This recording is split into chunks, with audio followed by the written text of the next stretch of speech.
Ah, on est tellement bien. Alors du coup on va... Ton propos dit quelque chose de beau, j'en sais rien, mais fais évoluer le texte, ça avance pas là. Et aux petits aussi, enfin si vous en avez.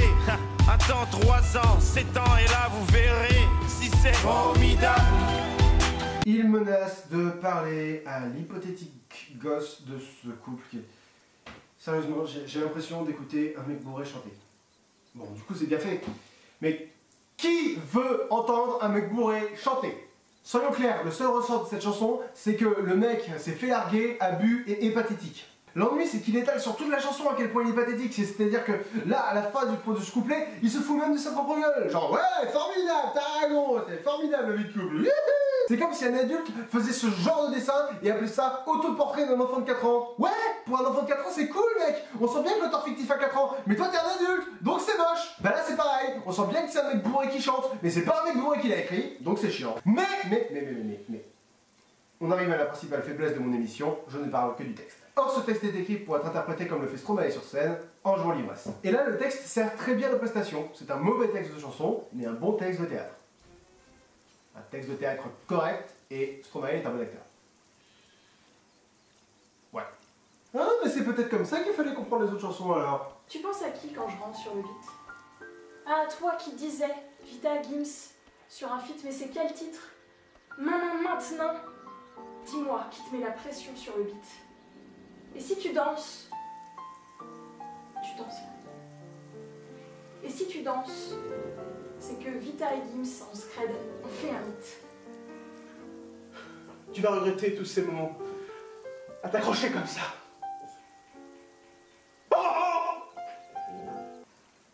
Peut-être pas. Hé petite, oh pardon petit. Il est bourré, donc il est confus. Construction d'écho du premier couplet. Pourquoi? Parce que la situation n'avance pas. Et c'est voulu. C'est chiant, mais c'est voulu. Tu sais, dans la vie, y'a ni méchant ni gentil. Il essaie de justifier sa conduite de merde à un gamin random dans la rue. Oui, c'est rarement les gens qui font pas de conneries qui disent qu'il y a ni méchant ni gentil. Bien, Monsieur Mertier, bonjour. Bonjour. Alors si j'en prends la déposition des 3 témoins oculaires qui ont survécu, vous auriez abattu à l'aide d'une arme à feu la totalité d'une classe de collège. Des troisièmes. C'était des troisièmes. Troisième, oui. Bien, alors, vous les auriez rangés en tas dans un coin avant de les brûler, sauf 6 d'entre eux. Alors, le premier, vous l'avez dépecé.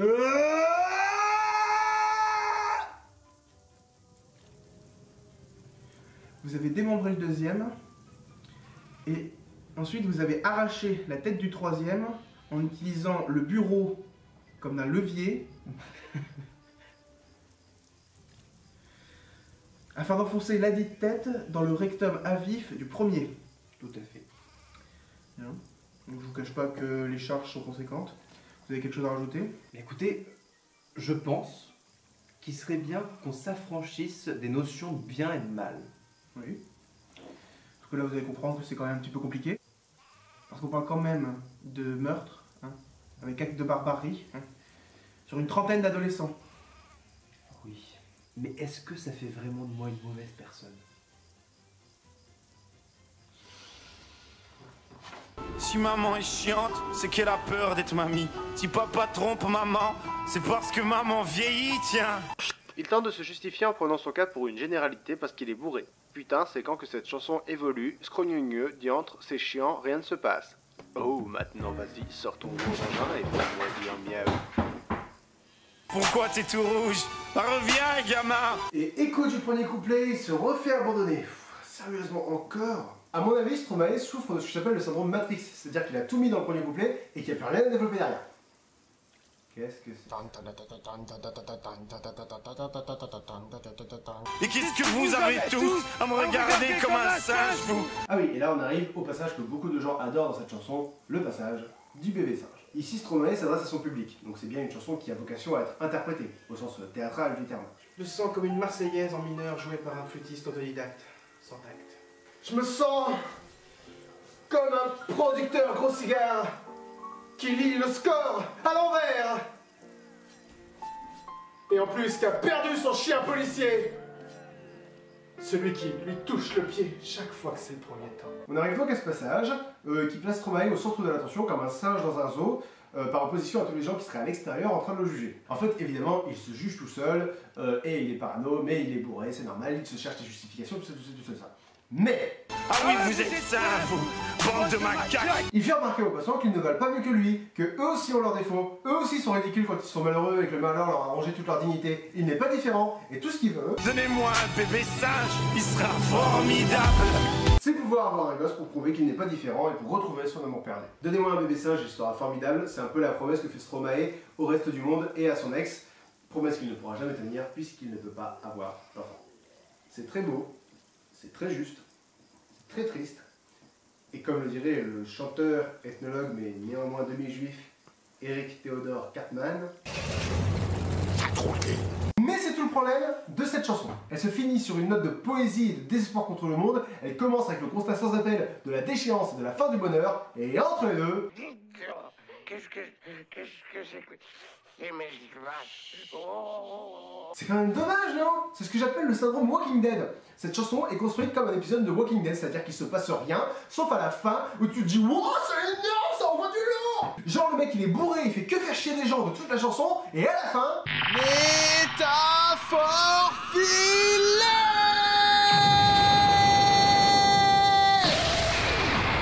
Mais Stromae sait écrire.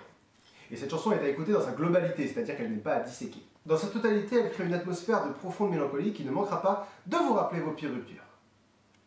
Ça l'a fait avec moi en tout cas. Nous n'étions pas obligés d'en arriver là. Mais c'est toi qui m'as plaqué, enfoiré. Mais tu parles. Oui, et en plus, je suis enceinte. Oh. Voilà! Ah merde, j'ai pas mis d'allusion à Docteur Who dans cette vidéo. Bon.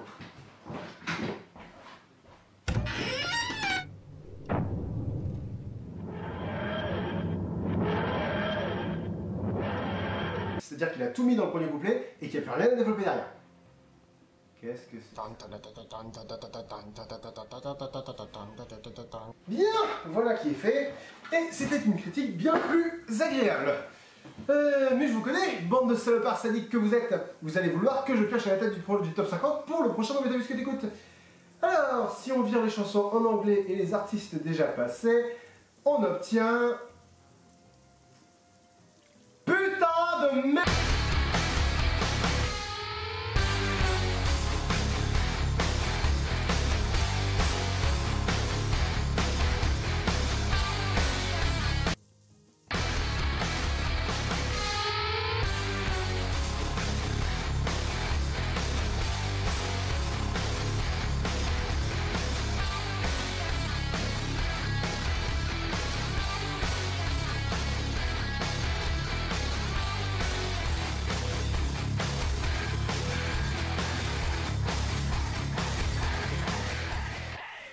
Désolé, je vous demande juste, une petite minute là parce que la chanson d'aujourd'hui m'a foutu un mal de crâne.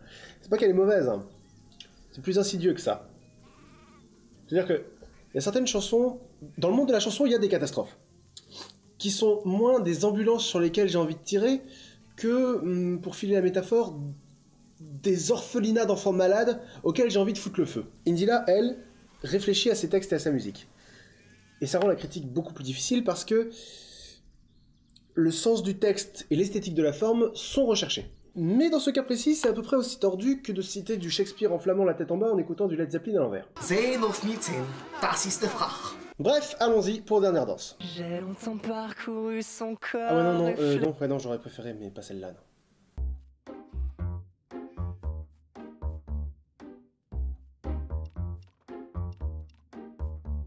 Bon, déjà, il faut que vous sachiez qu'avant de faire cette émission, je me suis renseigné sur ce qu'Indila avait voulu dire dans son texte, je me suis demandé s'il fallait la prendre au sérieux ou pas, et puis je suis tombé sur cette interview. C'est aussi étrange que de dire à un enfant que dans le ciel, il y a des frontières, et pourtant l'homme, voilà, l'homme essaye de faire en sorte qu'il y en ait. C'est aussi étrange que de dire à un enfant que dans le ciel, il y a des frontières, et pourtant l'homme essaye de faire en sorte qu'il y en ait. Excusez-moi. Vous êtes algérienne aussi, on dit? Oui, aussi. Cambodgienne? J'ai toutes les origines vraiment du monde dans mon cœur. Égyptienne? Indienne? C'est fou, c'est... Tu chies des papillons aussi ou En fait, Indila est moins une enfant du monde qu'une enfant tout court. Partant de là... Oh ma douce souffrance, pourquoi s'acharner, tu recommences.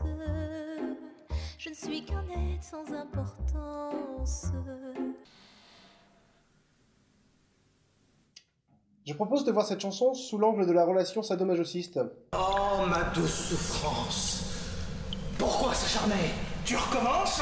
Je ne suis qu'un être sans importance. Pardon, oui, donc d'entrée de jeu, allusion à Charles Trenet. Douce France. Donc en l'occurrence, la place du monde dont il est question, c'est la France. Paris, plus exactement. Pourtant, il y a plein de raisons d'être bien à Paris. Demandons son avis à un Parisien lambda. Eh bien, Paris est une ville pleine d'amour, de couleurs, de pollution, de pigeons, C'est un caméo, oui. Je suis Mathieu Sommet. Les interprétations peuvent donc diverger, mais beaucoup y voient une chanson sur le racisme. En même temps, beaucoup voient du racisme un peu partout. Y'a plus de coca? C'est dans le frigo. Tu veux bien aller en chercher, s'il te plaît? T'es plus près. Mais tu fous ma gueule, le frigo il est juste là. Tu dis ça parce que je suis noir? Oh putain. Voilà. Y'a plus de ketchup? Par contre, je comprends pas trop la place du je ne suis qu'un être sans importance. Do you know, in 900 years of time and space, I've never met anyone who wasn't important before. Elle veut dire que la douleur a tort de s'acharner sur elle parce qu'elle ne vaut pas le coup. Donc la douleur ne devrait s'acharner que sur les personnes importantes. Je sais pas moi, mais mon expérience du collège et du lycée m'a plutôt prouvé que les gens qui se comportaient comme ça... Je suis vraiment quelqu'un de gentil, hein. Y a des gens qui pensent que je suis méchant, mais c'est pas vrai. Finissaient avec une pizza dans la gueule. Je suis une bonne personne, hein. Je suis vraiment quelqu'un de très gentil. Très gentil. Sans lui, je suis un peu paro. Je déambule seul dans le métro. Ok, deux questions. C'est qui lui? C'est quoi ça? On a donc l'introduction d'un être aimé, je présume, qu'elle a perdu. Je présume. Et elle en souffre, je présume, puisque ce mot m'était inconnu avant cette chanson. Je me suis donc renseigné, et il s'avère que le rappeur Kerry James a fait un rap où ce mot est expliqué. Paro est dérivé de paroxysme, c'est-à-dire lorsque quelque chose, une émotion par exemple, atteint le maximum qu'il puisse atteindre. Mais dans le rap de Kerry James, ça devient ça. Je viens de recevoir cette nouvelle prod de Nino Blair, elle est paro. Bien faite. Pour faire des sons comme ça, cherche pas, faut être un paro. Professionnel. C'est dans ta tête, y'a un truc qui va pas, tu caches des trucs paro. Louche. Y'a des mecs timides et discrets qui au fond sont de vrais paros. Dangereux. Un mec qui parle peu, souvent les gens le trouvent paro. Timide. Un mec qui t'en veut, te donne des raisons d'être paro. Paranoïaque. Y'a des lâches qui se la jouent et veulent se faire passer pour des paros. Des caïds. Les mecs qui ne braillent pas mais agissent sont des paros. Courageux. Qui ne réagissent. Non, bon, soyons clairs. Ce mot n'a aucun sens. C'est un peu le Joker de la rime en haut, si vous voulez. C'est un peu comme... C'est comme Schtroumpf, en fait. Tu es mon soleil, ma définition du beau. La femme de ma vie et franchement, c'est Paro. Plus de questions. Une dernière danse pour oublier ma peine immense. Je veux m'enfuir, que tout recommence. Oh ma douce souffrance. On remarque que la situation est passée de un peu paro à peine immense. J'ai aucune idée de ce que paro signifie dans ce contexte, mais un peu semble indiquer que ça va. On est un peu passé d'un extrême à l'autre là, non? Non, mais ça m'a un peu dégoûté, quoi. Du coup, j'ai envie de me suicider.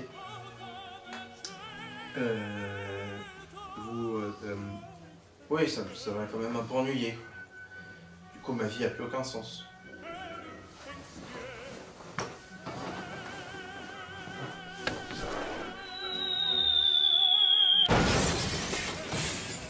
Monsieur Brot? Non, mais du coup, ça fait un peu mal derrière la nuque. Je suis mort. Par contre, on a l'idée qu'elle veut s'enfuir, mais qu'elle ne peut pas, probablement parce qu'elle est attachée à cette terre, la France donc, et elle lui propose une dernière danse. Pourquoi dernière? Parce qu'après, elle va se suicider. Oh! Non, mais ça aussi c'est un détail, mais dans l'autre dernière danse... Je veux juste une dernière danse. On comprenait que la danse était la dernière avant la rupture, et donc possiblement une métaphore de l'acte sexuel. Je veux juste prendre le cul. Là, une dernière danse avant de choisir. J'en ai aucune idée, je sais pas.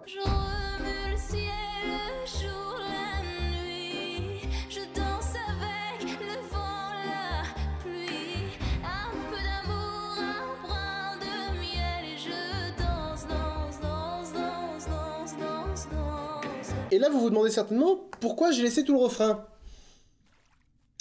Eh bien parce que je suis confus. Et oui, je n'ai aucune idée de comment le refrain est construit. Bon, certes, j'ai des pistes, mais j'ai l'impression que c'est un bordel sans nom. On commence par l'apologie de l'effort, puis ensuite on a la fameuse danse qui revient, sûrement pour une raison. On a ensuite l'amour et le miel comme image de la douceur, puis la danse qui revient une fois encore, et qu'elle répète, ce qui donne un joli effet de ronde, puisque c'est comme si sa voix elle-même dansait. Si on ajoute à ça le chant lexical de la météo... Météo! On a une espèce d'ambiance animiste dans ce début de refrain qui sied parfaitement à l'univers d'Indila. Et puis...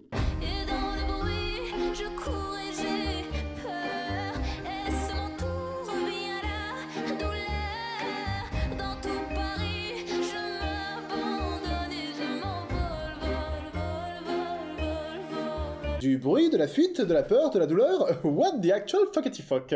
On dirait que la chanson a été écrite pour dire que la vie est merveilleuse mais que Paris est vraiment une ville de merde et qu'il faut s'en envoler.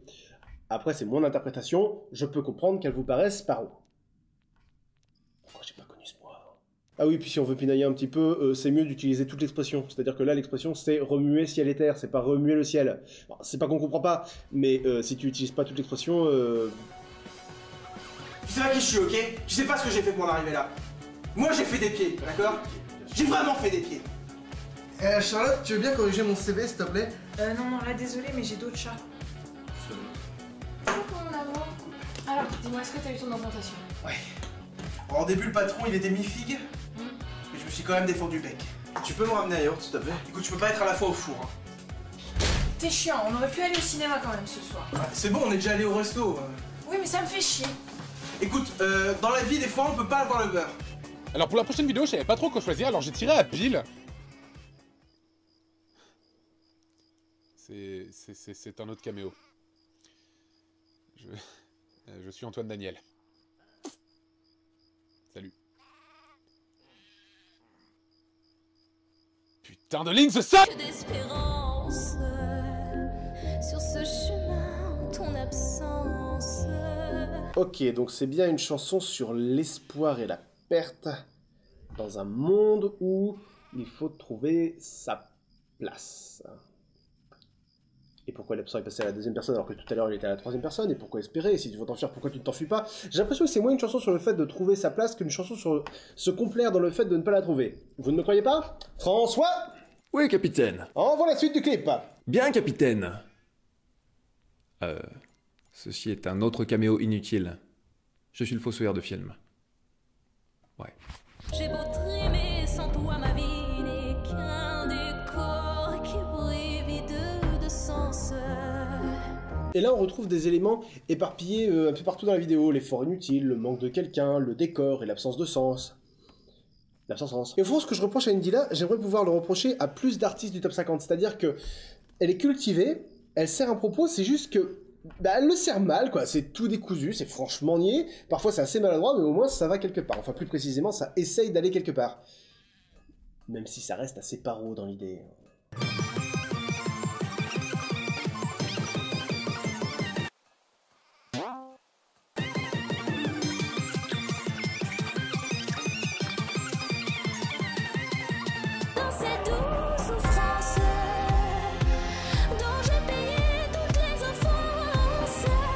Bon, on a bien compris qu'elle aimait bien la paronomase entre douce France et douce souffrance. Mais par contre, payer une offense... Une offense, c'est quand quelqu'un fait du mal à quelqu'un d'autre. Donc la souffrance lui a fait du mal, et elle essaye de pas... en souffrant... Mais j'ai payé toutes tes offenses! Ça ne veut rien dire! Écoute comment cœur est immense. J'ai du mal à croire que des gens aient pu lire cette phrase à voix haute et se dire que c'était une bonne idée d'intégrer à la chanson. Non mais oui, je veux dire, c'est peut-être vrai, mais ça se dit pas. Enfin, là d'où je viens, ça se dit pas en tout cas, parce que... Quand on se vante comme ça ne peut attirer que 3 réactions. La pitié... Hey Charlotte, regarde, j'ai encore pris 2 mm. Waouh. Le mépris... Hey, je vous ai raconté la fois où j'ai tué un ours à main nue. Chiant. Ah mais... La jalousie. Et le rire. C'est moi le meilleur. Tu me sens, dis, tu la sens, ma grosse intelligence. Tu me sens, tu la sens bien. Je suis un enfant du monde.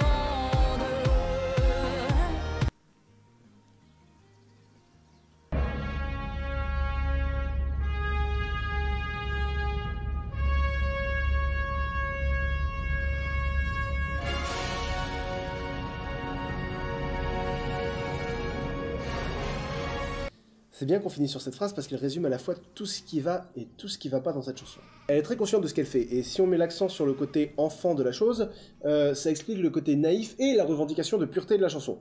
Même si en l'occurrence c'est moins une question de pureté que de naïveté niaise et mièvre. Ah, il m'a poussé alors que j'en suis gentil, le monde est tellement injuste et cruel.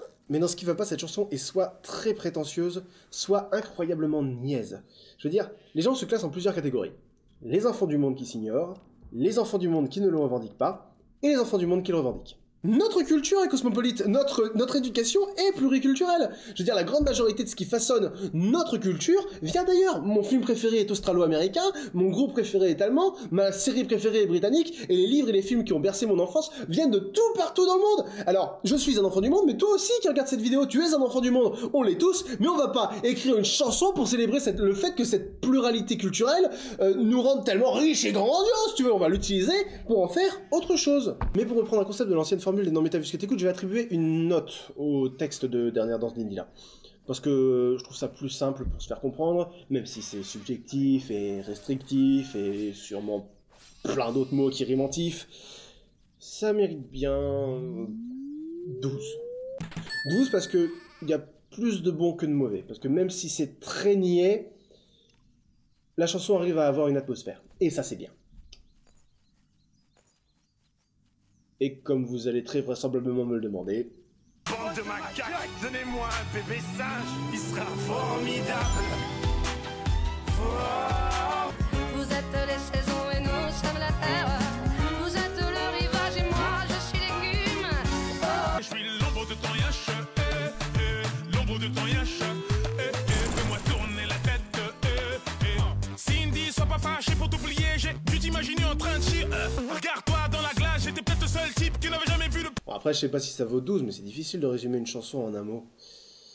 Vous en pensez quoi, vous, les gars? La chanson, elle est paro. Ah bah, indubitablement, on peut dire que cette chanson est quand même paro. Putain, mais c'est la chanson la plus paro que j'ai jamais entendue. J'avais dit stop les chansons paro. C'est trop paro, ça, monsieur. Oui, monsieur. C'est pas la France que j'aime, ça.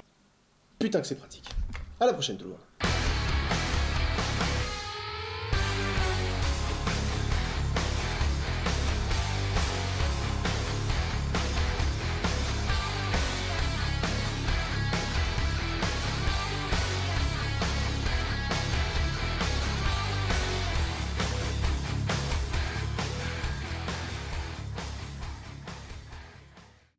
Sans lui, je suis un peu paro. Je veux juste prendre le cul.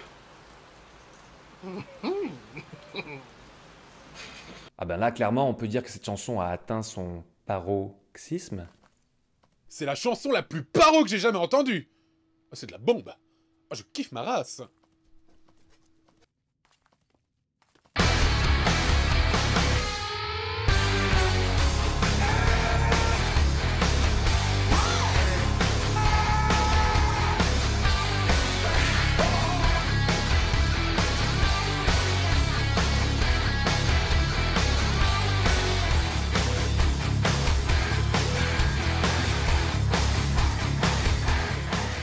Black M. Pourquoi tout le monde me parle de ce mec? Non mais Black, je peux pas, déjà il y en a qui disent que je suis raciste avec Maître Gims, alors... Bah c'est pas ta faute s'il est noir et qu'il écrit comme un pneu. Ouais, non mais ça je sais bien, mais... Ok, deuxième? Magic System. Oh putain. Bon, Black M il fait quoi? En bas de la merde. Non mais ça je me doute, mais les titres? Bah, il y a Sur ma route, mais il n'y a pas beaucoup de texte.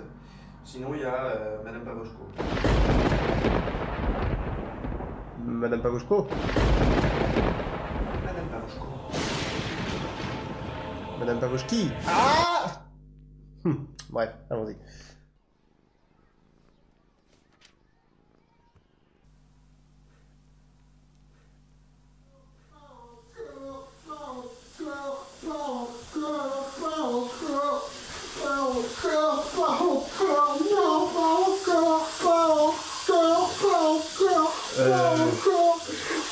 Je vais peut-être couper.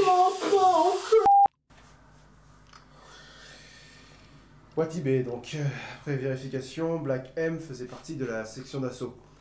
Un groupe de rappeurs dont Maître Gims était un peu la tête pensante. Entre les deux, c'est Maître Gims qui réfléchit. Est-ce que tu entends la douleur arriver là? Enfin, ça commence par des ronronnements de petits chats, ça peut pas être si nul. Hein? Ouh, pire conseillère d'orientation du monde. Yeah. Hello. You.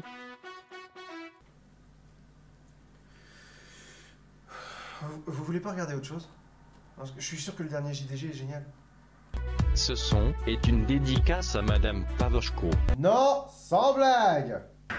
Merci. La prochaine chanson, c'est une chanson que j'ai écrite pour ma mère, pour lui dire que je l'aime. Elle s'appelle Maman, je t'aime. Maman, je t'aime. Vous vous souvenez?